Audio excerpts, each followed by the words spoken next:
Fraction. Now, so this aspect of algebra, very important. I know we are all struggling with fraction, but actually fraction are really, really, really essential, not just for junior cert, but actually for the leaving cert. So here we are told that we have to write following, so the 2 fraction minus a fraction as a single fraction in its simplest form.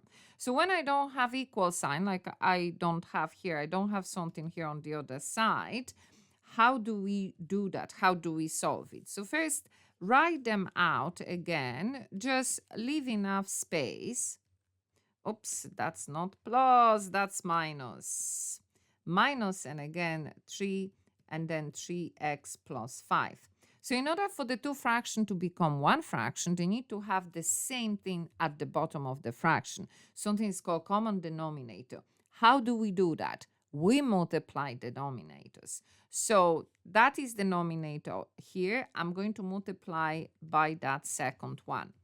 I can do that as long as I do the same thing on the top of the fraction.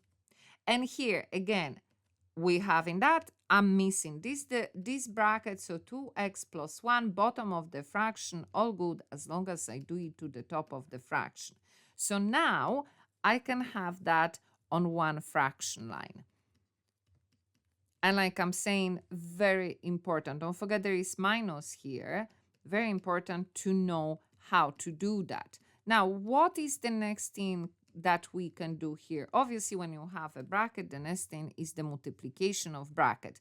So on top, multiplication by a number. Here, bracket multiplied by a bracket takes a little bit more than that. Okay, so let's do the multiplication. 2 multiplied by 3x, that is 6x. 2 multiplied by 5, that is 10. Minus 3 by 2, minus 6, and let's not forget about x, and minus 3 by 1, minus 3. Okay, now the bottom of the fraction, 2x by 3x.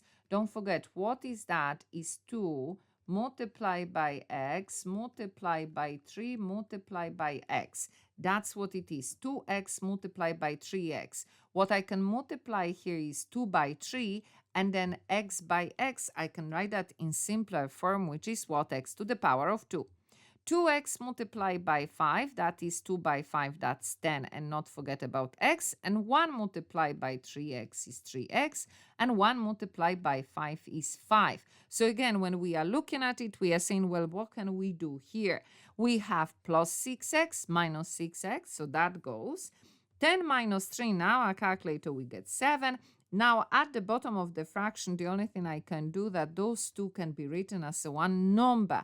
6x to the power of 3 will be just that. 10 and 3, that is 13x plus 5. And that is all what we can do here, really. So the main thing is to know how to get common denominator when we are dealing with the fraction. Again, can't stress that enough. Really, really important aspect of algebra.